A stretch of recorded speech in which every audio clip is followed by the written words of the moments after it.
am the Urban Animist, and I'm here to bring you a guide to the unknown and the unseen. Today's episode follows spirit working and introduction. This is Lesson 1. First, I'd like to give a bit of historical instances of honoring common household spirits and nature spirits. In ancient Rome. In ancient Rome, we see a few examples of the spirits worked with on a daily basis. The first I'd like to talk about are panes. Panes are also known as penates, but I will just call them panes for simplicity.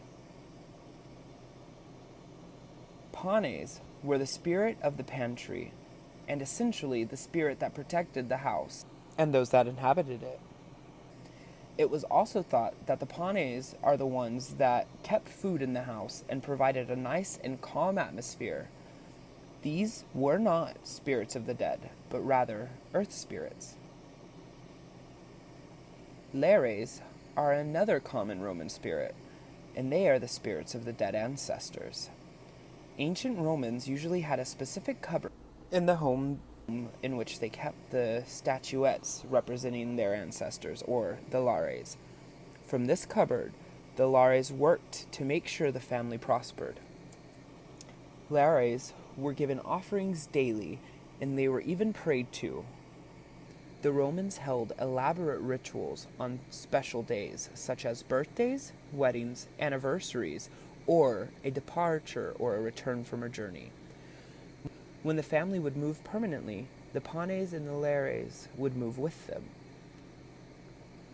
The Celts. The Celts were animists and believed that everything had an innate spirit.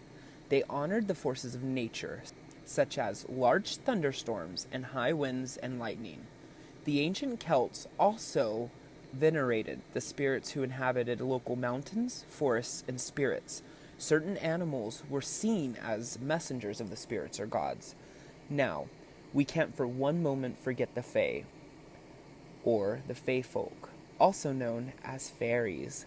I believe that the Fae are personifications of some spirits of the forest, but this is only my opinion. In ancient Greece.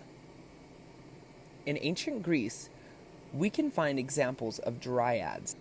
Dryads are spirits that protected and nourished trees.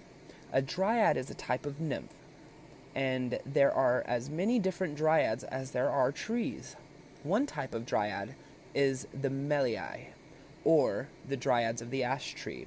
A famous example of these are the ash tree sisters that tended the infant Zeus in Rhea's cave.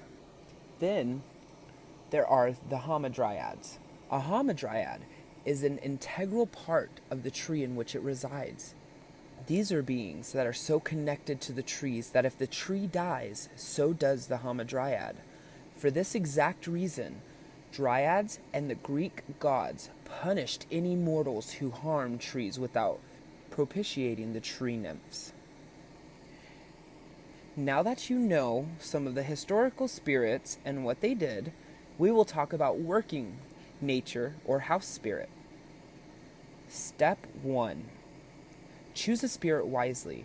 It can be a spirit of a tree, a river, a lake, a mountain, your own home, your ancestors, or even of a rock or a crystal. Now, note. The strength of the spirit is determined by what it is. For example, a rock spirit wouldn't be as powerful as a tree, nor would a tree be as powerful as a lake or river. The strength of the spirit should not be the only reason why you choose it. This is to get to know and to become acquainted with spirit working.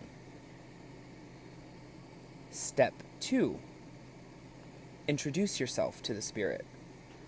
Then talk to it.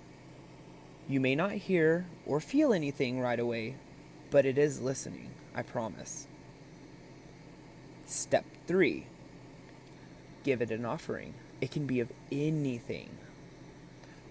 But it is best if it's something that can decompose or be eaten by the wild animals that reside around where you laid it. As an example, I usually offer fruit, My go-to is a plum. I give 1 plum per spirit.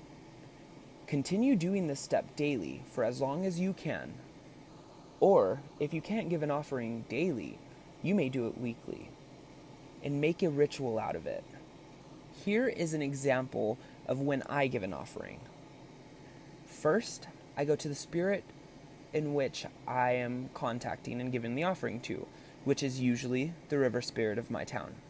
I will go to the water's edge and say, "O sacred spirit of this river, protector, bringer of life, and giver of sustenance, I come to you now, and I present this offering of," insert whatever you're offering. For me, it would be plum.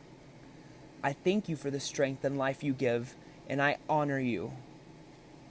Then, I usually bow to it and clap my hands 3 times. This is just a personal preference. You may do pretty much whatever you like, as long as you're very respectful. And now you know the basics of working with spirits and getting to know them. It is good to become friends with the spirits.